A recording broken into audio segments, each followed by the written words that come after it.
In this video, we will review Viber dating and if it is legit or just a hype.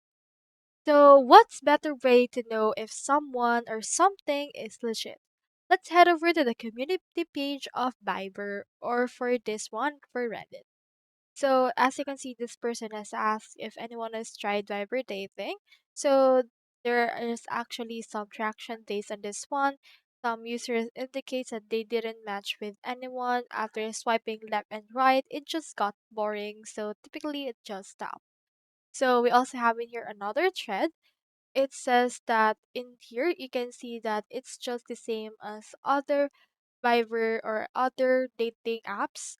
And you can see that this is actually just not a good idea. And in here, you can see that some people right here are actually coming from other dating platforms, like, for example, Bumble.